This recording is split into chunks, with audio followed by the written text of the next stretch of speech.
Again, we're gonna go what? He's gonna do it either a deep jab, becomes deep jab. I'm here, right? He throws the hook punch behind it. Boom. Okay? So he goes quicker. There. Boom. Right?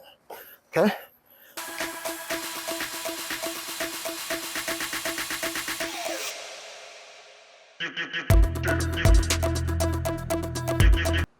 Tonight, let's talk about, so we have gear on.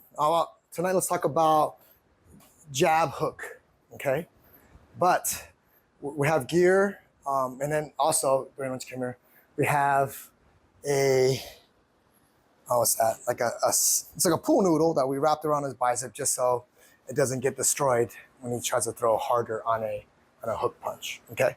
So I won't use this just yet, we'll use it next. But so let's set it all up real quick, all right? So pick a stance, a boxing stance, right?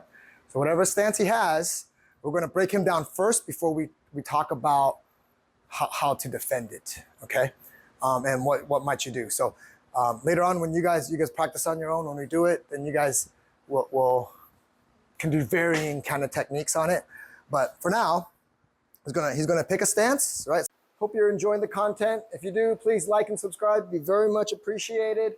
Also, if you're looking for some custom designed Energy Wing Chun t-shirts, please click in the description below. Thank you again, and back to the video. So he's orthodox stance, boxing stance, right? Right?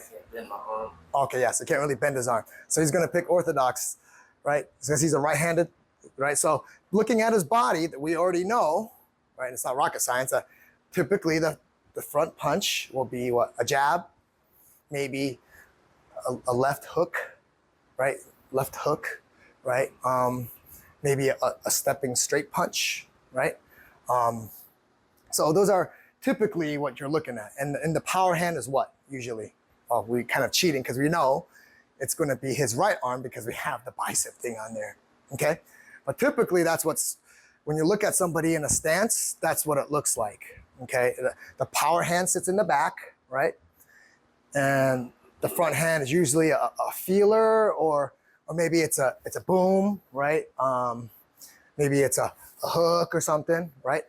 But it's not the power hand. I mean, not to say that there couldn't be power behind it, but it's not the power hand, right? The power hand is usually the setup for the back punch, right? For the hook punch or something like that, okay? Make sense? All right, so if you ever get into a confrontation and he posts up like that, orthodox like this, right? Or southpaw, right? Where the right's in the front, okay? And of course, nowadays there's people that are more switch stance now, right? It's getting more and more popular. But typically, most people will tend to go to their more natural stance, whatever that is, southpaw orthodox. But right now he's orthodox, right? So if he's orthodox, now we'll put the headgear on in a minute. And again, a lot of times he moves forward at me, I might move back to clear that, right? He throws a jab at me, I might clear that back, okay? So I'll go into Wing Chun. So Wing Chun stance or guard, I'll probably start off like this, right? Side stance, start off like this, okay? So if he comes at me, I might step back, okay? Or let's say he does a really deep jab and he enters my space. And I enters my space, okay? If he enters my space, now I got to defend it, right? But if he, let's say, enter not like just to my hands, maybe like maybe just tapping and he's just that, okay? Okay, so over here he throws it, doesn't enter, it's just there. It's there, right? So I don't want to go throw a punch, and I don't want to go, I'm gonna rush in, okay? I don't want to chase it. Until he gets into my spacing, there we go. Okay, see how now both my hands are touching, right? He entered my space. My Wu Sao here is to protect the back hand. So if he does that again, the first thing I could do, I could hit, okay? But so that's if he gets really deep. If he doesn't get deep, he taps and he throws his next punch, what's going to happen? Doesn't get deep, he's measuring, right? Then he decides to throw his hook punch behind it. Right? He's going to throw his hook punch. I'm going to, boom, throw right into him, okay? All right? So the reason why we'll do the neck thing is because When we practice that later, he throws the punch. I'm here. He throws the hook punch. I'm going to go straight for that neck. Whack. Of course, you don't want to do it now, right? You could do a little bit, right? But I want to. But with the neck thing, we can go hard. Yeah, so you might as well blow yours up if you haven't blown it up. Well, that's the purpose of the neck thing. So then you don't need to wear the headgear. So the punch comes in, boom. So he's not deep enough, barely, right? So I don't have to chase anymore, right? So now he throws the hook punch, and I just walk right into him. Okay. So now let's do a little harder. And then hold on. So again, we're gonna go what? He's gonna do it either a deep jab, he comes deep jab, I'm here, right? He throws the hook punch behind it, boom. Okay? So he goes quicker, there, boom, right? Okay? Same thing, he goes deep jab, right? Boom, boom. See that?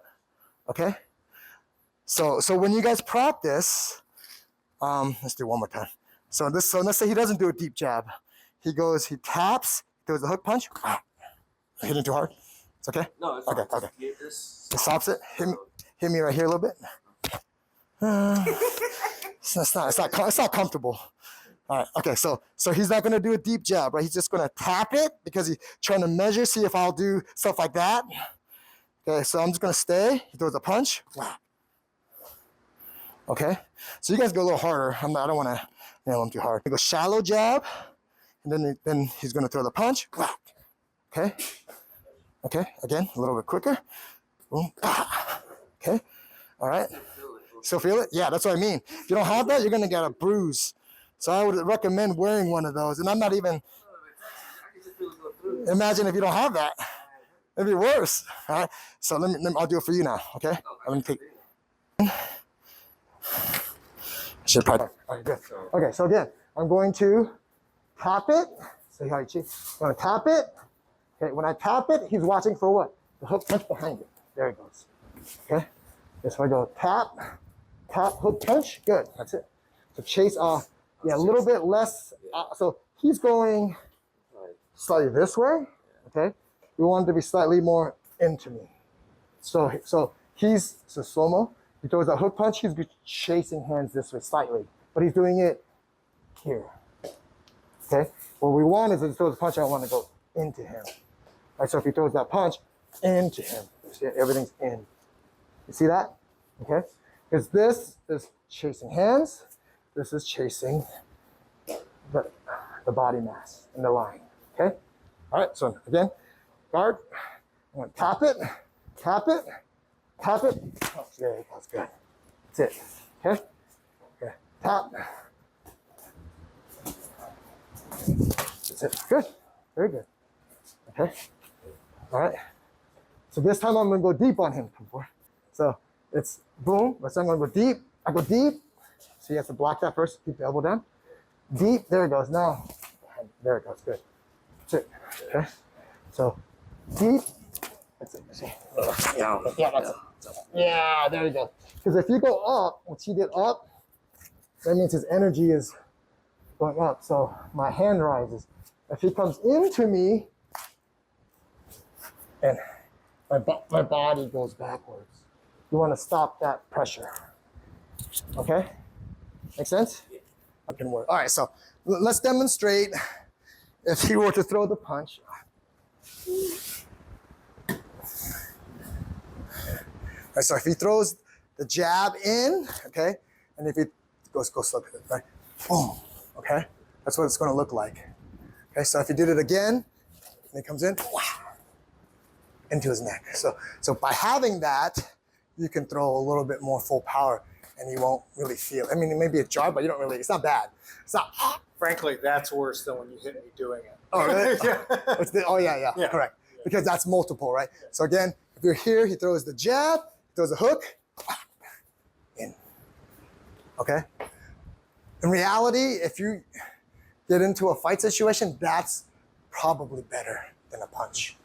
Because most likely, you have a high chance of that being game over, right? Because it's a little strike to the neck with just a bare palm is pretty shocking.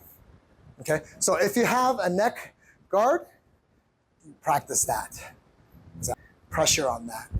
Okay, but on our side, we have the headgear and he has this. I can go in. Okay, does that make sense? Okay, all right. So even if say now, let's say he just throws like a straight punch off the front, right? I would still. Okay, so if you have the neck guard, practice. Right? If you have the headgear, practice this. Okay, all right. And then if you want, you can, like, I could still wear headgear because I want him to have some intention, right? Like, I don't want him to be like, I don't have anything, so he kind of pulls it a little bit. I'd rather him kind of lay a little pressure on that. Okay, but on our side, we have the headgear and he has this. I can go in. Okay, does that make sense? Okay.